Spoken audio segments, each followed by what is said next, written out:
प्रगति किसान, बदलते भारत की शान।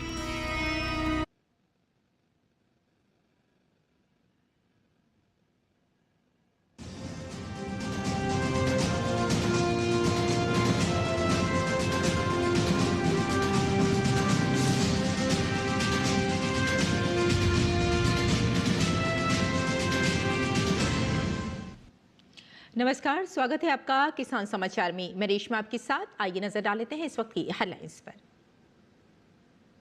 केंद्रीय कृषि मंत्री शिवराज सिंह चौहान ने नई दिल्ली में एक उच्च स्तरीय बैठक की अध्यक्षता की। प्रमुख अंतर्राष्ट्रीय एवं बहुपक्षीय विकास साझेदार संगठनों के प्रतिनिधियों ने लिया भाग। किसानों के कल्याण और आजीविका में सुधार के लिए दीर्घकालिक नीतियों के निर्माण पर फोकस।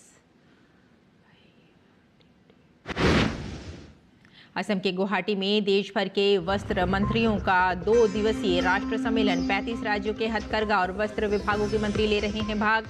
हथकरघा और वस्त्र क्षेत्र को मजबूत करने और वैश्विक प्रतिस्पर्धा को बढ़ाने के लिए एक कार्य योजना तैयार करना है उद्देश्य।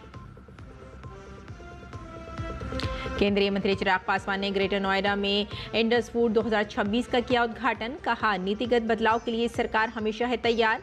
अंतर्राष्ट्रीय फूड मार्केट में अपनी अलग मजबूत पहचान बना रहा है भारत। रासायनिक खाद का अंधाधुंध इस्तेमाल बनता जा रहा है मिट्टी के लिए खतरा। इंसानी सेहत पर भी भारी पड़ रही है रसायन युक्त खेती। पीएम मोदी का रासायनिक खाद के संतुलित और कम उपयोग पर जोर। देश के कई हिस्सों में कड़ाके की ठंड। उत्तराखंड, पंजाब, उत्तर प्रदेश, हरियाणा, चंडीगढ़, राजस्थान, पूर्वी मध्य प्रदेश और बिहार के अलग अलग हिस्सों में अगले 1 से 3 दिनों के दौरान शीतलहर की स्थिति बने रहने की संभावना। और अब समाचार विस्तार से। केंद्रीय कृषि एवं किसान कल्याण मंत्री शिवराज सिंह चौहान ने गुरुवार को नई दिल्ली स्थित कृषि भवन में एक उच्च स्तरीय बैठक की अध्यक्षता की, जिसमें प्रमुख अंतर्राष्ट्रीय एवं बहुपक्षीय विकास साझेदार संगठनों के प्रतिनिधियों ने भाग लिया। इनमें food and agriculture organisation, world food programme, international fund for agricultural development, world bank, Asian development bank, Deutsche Gesellschaft für international और जूसामेन ऑर्बिट तथा जापान इंटरनेशनल कोऑपरेशन एजेंसी शामिल हैं। बैठक का उद्देश्य सहयोग को और सुदृढ़ करना, दीर्घकालिक विकास प्राथमिकताओं का समन्वय करना तथा किसानों के कल्याण और आजीविका में सुधार के लिए दीर्घकालिक नीतियों के निर्माण सहित सतत विकास पहलों को समर्थन देना रहा।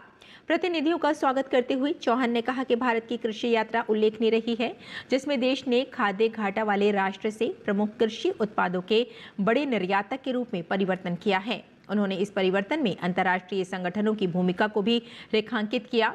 उन्होंने बताया कि भारत ने सफलतापूर्वक खाद्य सुरक्षा हासिल कर ली है और अब पोषण सुरक्षा को आगे बढ़ाने के साथ साथ सतत आजीविका के अवसर सृजित करने पर दृढ़ता से कार्य कर रहा है। चौहान ने भी कहा कि भारत अन्य देशों के साथ अपने अनुभवों और सर्वोत्तम प्रथाओं को साझा करने की बेहतर स्थिति में है। इन संगठनों के प्रतिनिधियों ने सहयोग के प्रमुख क्षेत्रों पर प्रकाश डाला, जिनमें समावेशी कृषि, छोटे किसानों के लिए बेहतर बाजार पहुंच तथा युवाओं, महिलाओं और किसान संगठनों पर विशेष ध्यान शामिल है। असम के गुवाहाटी में देश भर के वस्त्र मंत्रियों का 2 दिवसीय राष्ट्रीय सम्मेलन चल रहा है। ये सम्मेलन वस्त्र मंत्रालय द्वारा असम सरकार के सहयोग से आयोजित किया जा रहा है। इस मौके पर केंद्रीय मंत्री गिरिराज सिंह ने पारंपरिक और आधुनिक उत्पादों की एक प्रदर्शनी का उद्घाटन किया। इस सम्मेलन में 35 राज्यों के हथकरघा और वस्त्र विभागों के मंत्री भाग ले रहे हैं। कार्यक्रम में मध्य प्रदेश के मुख्यमंत्री मोहन यादव और वस्त्र राज्य मंत्री पवित्रा मार्ग्रेटा सहित कई गणमान्य लोग मौजूद रहे। इस सम्मेलन का उद्देश्य हथकरघा और वस्त्र क्षेत्र को मजबूत करने और वैश्विक प्रतिस्पर्धा को बढ़ाने के लिए एक कार्य योजना तैयार करना है। आसाम, ये नॉर्थ ईस्ट को हमने टारगेट किया है कि नॉर्थ ईस्ट का हैंडलूम और हैंडीक्राफ्ट ये बहुत बड़ी ताकत है और पूरे देश का आधी ताकत हैंडलूम और हैंडीक्राफ्ट का अगर है तो नॉर्थ ईस्ट, और नॉर्थ ईस्ट को बेस मान करके एक पायलट प्रोजेक्ट भी हमने गुवाहाटी में शुरू की है, जो पूरे नॉर्थ ईस्ट में उसको लागू की जाएगी। हमारा लक्ष्य है कि 7 करोड़ रोजगार देने का, 6.5 करोड़ से 7 करोड़ 30-31 तक उस लक्ष्य की प्राप्ति के लिए राज्यों के साथ मिलकर के 2 दिनों का ये चिंतन बैठक है। और केंद्रीय मंत्री चिराग पासवान ने गुरुवार को ग्रेटर नोएडा में इंडस फूड 2026 का उद्घाटन किया।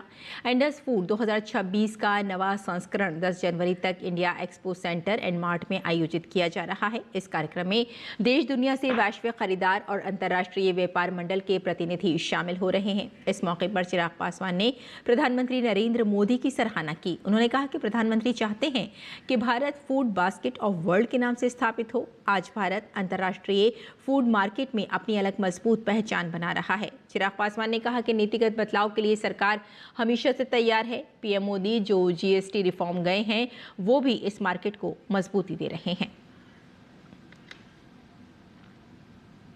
मेरे प्रधानमंत्री आदरणीय नरेंद्र मोदी जी का सपना है, उनका लक्ष्य है कि आने वाले दिनों में भारत अपने आप को एक ग्लोबल फूड बास्केट के तौर पर दुनिया के सामने प्रस्तुत करे और ये क्षमता भारत और भारतीयों में है। हमारी केंद्र की सरकार को प्रधानमंत्री जी का विशेष तौर से प्रोसेसिंग के सेक्टर पे बल रहा है और आने वाले दिनों में बजट में इस विभाग का मंत्री हूं तो ज़रूर मेरी अपेक्षाएं और ज़्यादा हैं, पर उम्मीद करता हूं कि उस उम्मीदों पर ये बजट और ख़ास तौर पे जनता की उम्मीदों पर ये बजट खरा उतरेगा। बजट से पहले ही जिस तरीके से जीएसटी रिलैक्सेशन के माध्यम से जो रिबेट्स उसमें दिए गए हैं उसने वैसे ही जनता में एक खुशी की भावना देने का काम किया है। मुझे लगता है उसी भावना को बढ़ाने का काम आने वाला बजट करेगा। ग्रेटर नोएडा में इंडस फूड 2026 का आयोजन किया जा रहा है। 8 से 10 जनवरी तक चलने वाला ये एशिया का प्रमुख खाद्य और पेय व्यापार मेला है।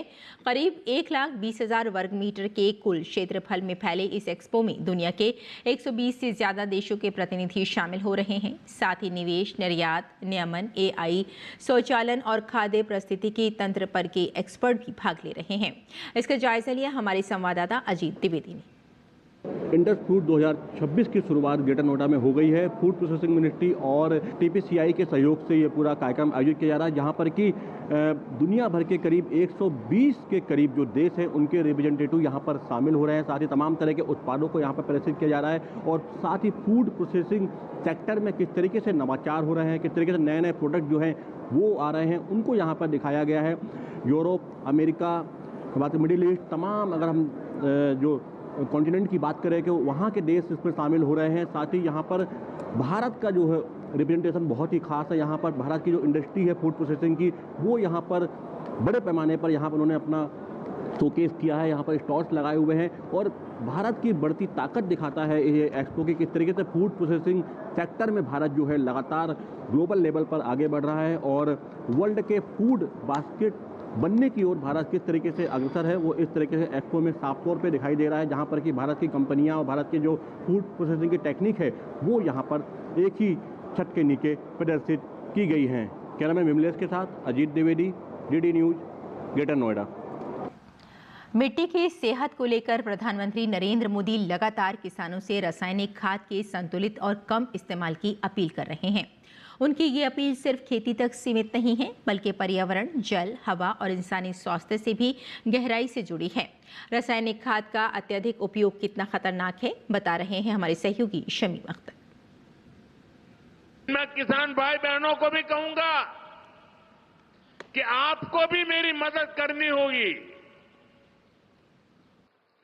और वो मेरी मदद है इतना ही नहीं, मेरे किसान भाई बहन आपकी भी मदद है और वो है ये धरती माता को बचाना। हम धरती माता को अगर नहीं बचाएंगे, यूरिया की कितने ही थैले डाल दें, ये धरती मां हमें कुछ नहीं देगी। पड़ोस वाला ज्यादा बोरी डालता है इसलिए मैं भी बोरी डाल दूं, इस प्रकार से अगर करते रहेंगे तो ये धरती मां हमसे रूठ जाएगी। यूरिया खिला खिला करके हमें धरती माता को मारने का कोई हक नहीं है। मिट्टी की सेहत सुरक्षित रखने के लिए प्रधानमंत्री नरेंद्र मोदी की किसानों से रासायनिक खाद का संतुलित और कम उपयोग करने की अपील हमें बताती है कि रासायनिक खाद का अत्यधिक उपयोग मिट्टी, पर्यावरण और खेती के लिए कितना हानिकारक है। विशेषज्ञों के अनुसार लगातार रासायनिक खाद डालने से मिट्टी की प्राकृतिक उर्वरता धीरे धीरे खत्म हो जाती है। मिट्टी में मौजूद लाभकारी सूक्ष्म जीव जो फसलों के लिए जरूरी पोषक तत्व तैयार करते हैं, ये खाद उन्हें नष्ट कर देती हैं। नतीजा ये होता है कि मिट्टी सख्त और बेजान हो जाती है। सिर्फ मिट्टी ही नहीं, रासायनिक खादें जल स्रोतों के लिए भी गंभीर खतरा बन रही हैं। बारिश या सिंचाई के दौरान ये खादें बहकर नदियों, तालाबों और झीलों में पहुंच जाती हैं। इनमें मौजूद नाइट्रेट और फॉस्फेट जैसे तत्व पानी में शैवाल की अत्यधिक वृद्धि का कारण बनते हैं। इससे पानी में ऑक्सीजन की मात्रा कम हो जाती है और मछलियों समेत कई जलीय जीवों की मौत हो जाती है। हवा भी इस नुकसान से अछूती नहीं है।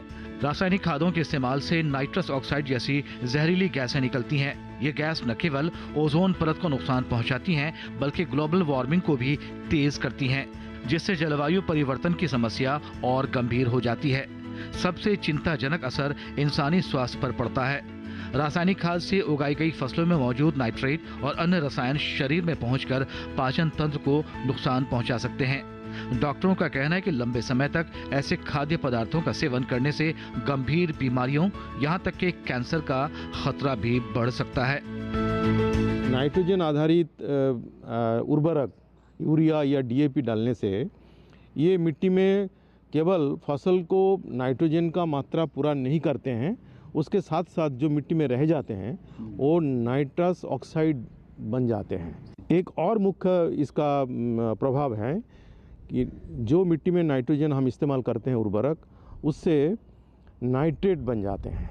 जब नाइट्रेट की मात्रा अधिक हो जाते हैं, ये रिस कर भूजल स्तर में पहुंच जाते हैं और वही पानी हम जब पीते हैं तो उससे एक बीमारी होते हैं जिसको बोलते हैं ब्लू बेबी सिंड्रोम। हाँ कि केवल हमें मिट्टी का सेहत और इसमें ही इसका कुप्रभाव है, इसके साथ साथ जलवायु और पर्यावरण के ऊपर भी इसका प्रभाव है। तो इसीलिए हमें ज़रूरत के हिसाब से ही उर्वरक को इस्तेमाल करना चाहिए। इन तमाम खतरों को देखते हुए अब विशेषज्ञ और सरकार दोनों ही जैविक खेती और प्राकृतिक खादों को अपनाने पर जोर दे रहे हैं। जैविक खेती न केवल मिट्टी की सेहत को सुधारती है, बल्कि पर्यावरण को सुरक्षित रखने और लोगों को स्वस्थ भोजन उपलब्ध कराने में भी अहम भूमिका निभाती है। खेतों में ज़रूरत से ज़्यादा रासायनिक खाद का इस्तेमाल सिर्फ इस मिट्टी को ही नुकसान नहीं पहुंचाता, बल्कि आने वाली पीढ़ी के लिए भी बड़ा खतरा है। ऐसे में जैविक और प्राकृतिक खेती समय की सबसे बड़ी मांग है। कैमरा पर्सन अनिल के साथ किसान समाचार के लिए मैं शमीम अख्तर, दिल्ली।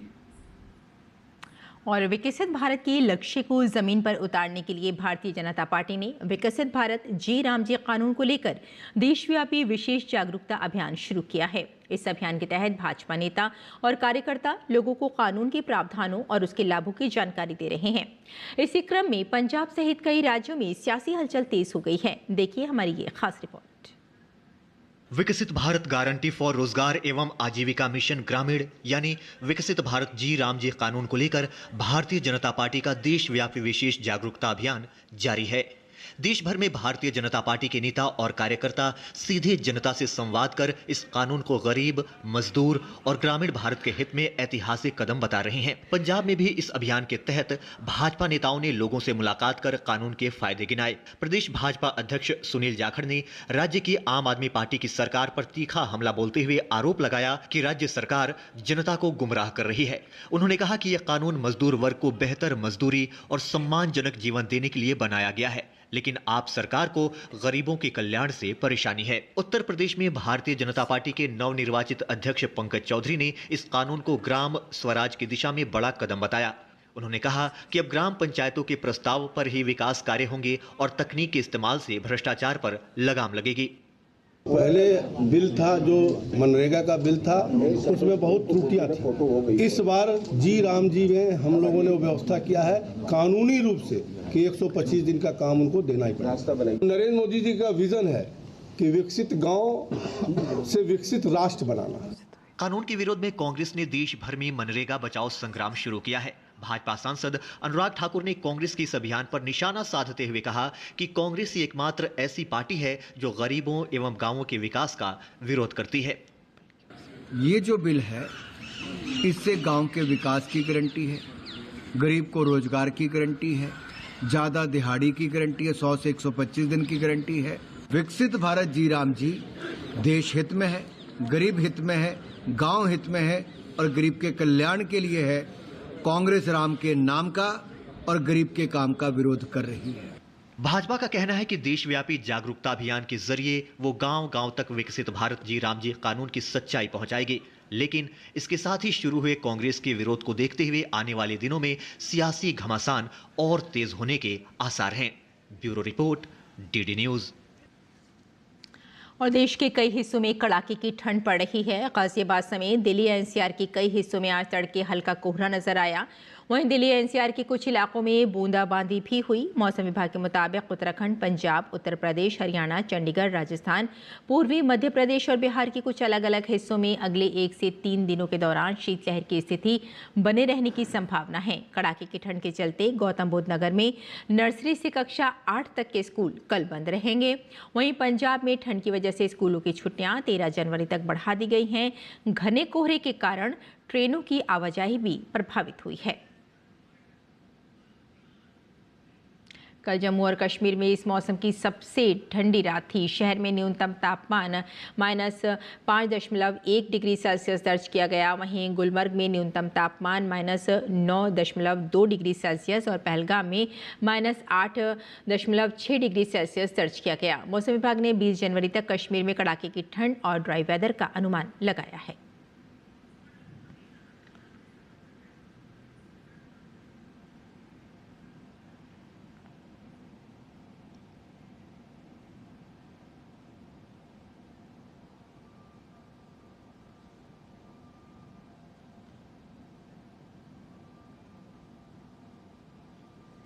देश के कई हिस्सों में मौसम का मिजाज काफ़ी सख्त बना हुआ है। एक तरफ जहां बंगाल की खाड़ी में दबाव का क्षेत्र बन रहा है, वहीं उत्तर और मध्य भारत में ठंड और कोहरे ने लोगों की मुश्किलें बढ़ा दी हैं। आईएमडी के मुताबिक दक्षिण पश्चिम बंगाल की खाड़ी के ऊपर स्थित गहरा दबाव उत्तर पश्चिम दिशा में आगे बढ़ा है। इसके उत्तर पश्चिम दिशा में आगे बढ़ते रहने की प्रबल संभावना है और ये आज शाम या रात तक पोर्टुविल और त्रिंकोमाली के बीच श्रीलंका तट को पार कर सकता है। इस वजह से तमिलनाडु, पुडुचेरी और कराईकल में कई स्थानों पर आज और कल तेज बारिश हो सकती है। केरल और माहे में भी ऐसी संभावना है। तमिलनाडु और पुडुचेरी के तटीय और अन्य इलाकों में कल सुबह तक तेज हवा चल सकती है। वहीं दक्षिण पश्चिमी बंगाल की खाड़ी और हिंद महासागर क्षेत्र में तेज हवाओं के साथ तूफानी मौसम भी देखने को मिल सकता है। और आइए अब जान लेते हैं देश भर की मंडियों का भाव।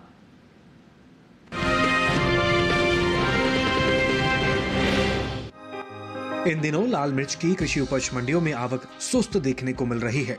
गुरुवार को आंध्र प्रदेश और गुजरात की इक्का दुक्का मंडियों में ही लाल मिर्च बिकवाली के लिए पहुंची। हाजिर भाव को देखें तो एग्मार्कनेट के मुताबिक आंध्र प्रदेश की पलनाडु मंडी में 7 जनवरी को लोकल क्वालिटी की लाल मिर्च का भाव रहा 9,000 रुपए। 8 जनवरी को इसके सौदों में 3,000 रुपए का उछाल आया और भाव जा पहुंचा 12,000 रुपए प्रति क्विंटल। केरल की पलक्कड़ मंडी में इस दौरान लाल मिर्च के सौदों में कोई बदलाव नहीं हुआ और लाल मिर्च 7 और 8 जनवरी को 18,100 रुपए पर बिकी।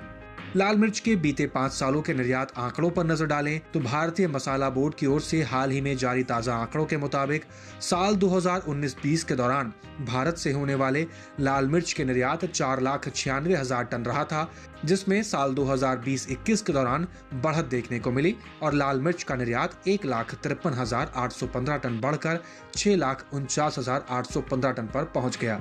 जबकि साल 2021-22 के दौरान लाल मिर्च के निर्यात में कमी देखने को मिली और निर्यात 5,57,144 टन पर आ गया। साल 2022-23 की बात करें तो उस साल लाल मिर्च के निर्यात में कुछ कमी दर्ज की गई और लाल मिर्च का निर्यात 5,16,177 टन पर आ गया। वहीं साल 2023-24 के दौरान लाल मिर्च का निर्यात बीते साल के मुकाबले 84,907 टन बढ़कर 6,01,084 टन पर जा पहुंचा। वहीं बात साल 2024-25 की करें तो इस साल भारत से होने वाले लाल मिर्च के निर्यात ने पिछले 4 सालों का रिकॉर्ड तोड़ा और निर्यात का ये आंकड़ा 7,15,506 टन के पार जा पहुंचा। यानी साल 2024-25 के दौरान भारत से होने वाले लाल मिर्च के निर्यात में पिछले साल के मुकाबले 1,14,422 टन की बढ़ोतरी हुई। बता दें कि मिर्च भारत की प्रमुख मसाला फसल है। देश के आंध्र प्रदेश, कर्नाटक, महाराष्ट्र, उड़ीसा, तमिलनाडु, मध्य प्रदेश, पश्चिम बंगाल और राजस्थान प्रमुख रूप से मिर्च की अच्छी पैदावार देखने को मिलती है, जिनसे कुल उपज का तकरीबन 80% भाग प्राप्त होता है।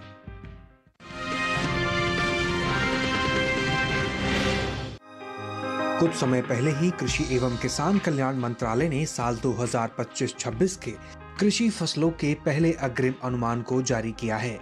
इसके मुताबिक खरीफ सोयाबीन की पैदावार में इस बार कमी हो सकती है।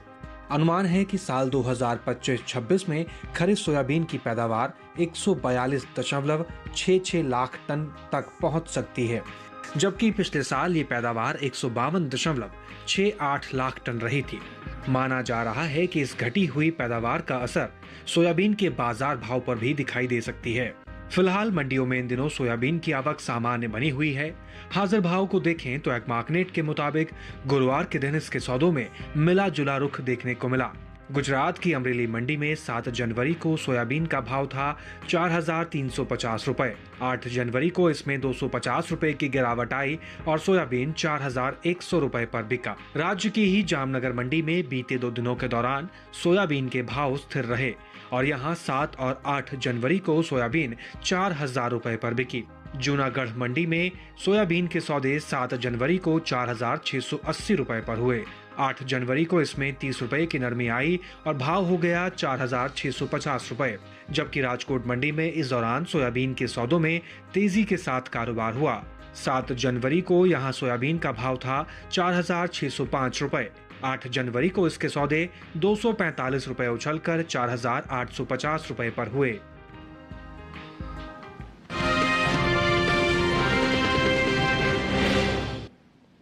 और किसान इस मौसम में कैसे रखें अपनी खेती का ख्याल, आइए जान लेते हैं। नमस्कार, आप देख रहे हैं डीडी किसान। मैं हूं एआई कृष और आज हम भारत के विभिन्न राज्यों में होने वाली खेती किसानी से संबंधित सलाहों के बारे में पूरी जानकारी देंगे। सबसे पहले बात जम्मू कश्मीर की। यहाँ के किसान मूली, ब्रोकली, फूल गोभी, गांठ गोभी, धनिया, मेथी और पालक की पकी पौध की कटाई का काम कर लें। जम्मू कश्मीर में ही किसान गेहूं, सरसों और मटर के खेतों में पानी जमा ना होने दें। हिमाचल प्रदेश के उपपर्वतीय इलाकों के किसान इस मौसम में प्याज और लहसुन की नर्सरी लगा लें। यहाँ के पहाड़ी इलाकों में किसान पालक, मूली, शलगम और धनिया की अच्छी पैदावार के लिए इनकी हल्की सिंचाई कर लें। वहीं उत्तराखंड के भाबर और तराई वाले इलाकों में किसान काबुली चने, गेहूं, जौ और मसूर की आवश्यकता अनुसार सिंचाई करें। यहाँ इस समय प्याज की बुवाई की जा सकती है। उत्तराखंड के उपार्द्र उपोष्णकटिबंधीय इलाकों के किसान गेहूं की फसल को ठंड से बचाने के उपाय कर लें। साथ ही यहाँ पर किसान टमाटर की नर्सरी की बुवाई प्लास्टिक शीट से ढककर करें। अब पंजाब की बात करते हैं। यहाँ के पश्चिमी इलाकों के किसान प्याज की बुवाई कर लें। साथ ही यहाँ इस मौसम में टमाटर की भी बुवाई की जा सकती है। वहीं हरियाणा में किसान सरसों की फसल को कम तापमान से बचाने के लिए छिड़काव विधि से सिंचाई करें। बात करें राजधानी दिल्ली की तो यहाँ पर किसान 25 दिन पहले बोई गई गेहूं की फसल की पहली सिंचाई कर लें। इस मौसम में यहाँ पालक, धनिया और मेथी की बुवाई की जा सकती है। इसी तरह कृषि और किसानों से जुड़ी हर महत्वपूर्ण जानकारी के लिए हमारे साथ जुड़े रहिए और देखते रहिए डीडी किसान। धन्यवाद।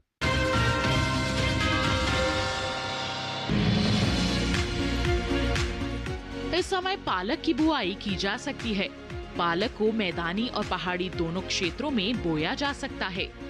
मैदानी इलाकों में सर्दी के मौसम में ये ज्यादा बोई जाती है। वैसे तो इसे किसी भी प्रकार की मिट्टी में बोया जा सकता है, फिर भी दोमट मिट्टी इसके लिए सर्वोत्तम मानी जाती है। अलग अलग राज्यों के लिए अलग अलग किस्में हैं।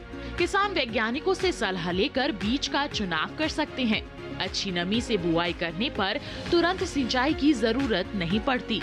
फिर भी बुआई के 8 से 10 दिन बाद सिंचाई करना आवश्यक है।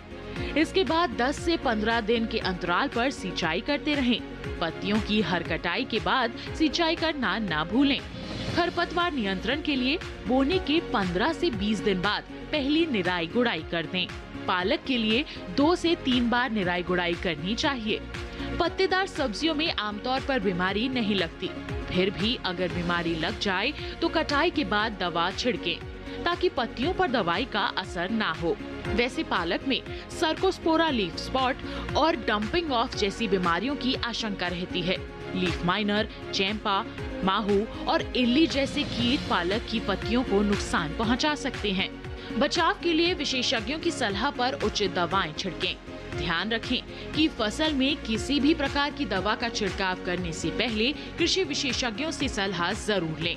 पालक की 1 हेक्टेयर में 80 से 100 क्विंटल तक पैदावार होती है। इसे कई बार काटा जा सकता है।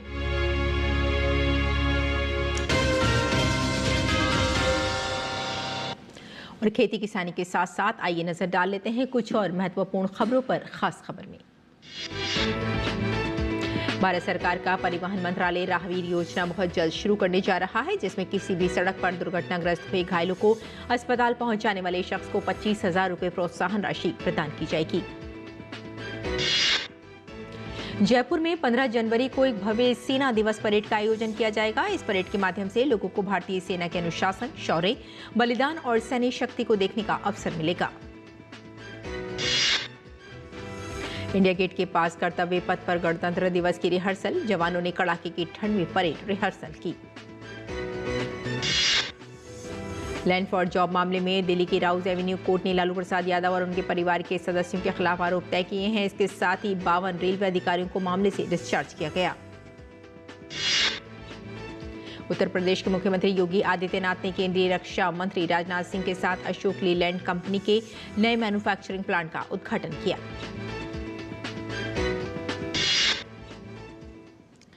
तो किसान समाचार में फिलहाल इतना ही। अनुमति दें, नमस्कार।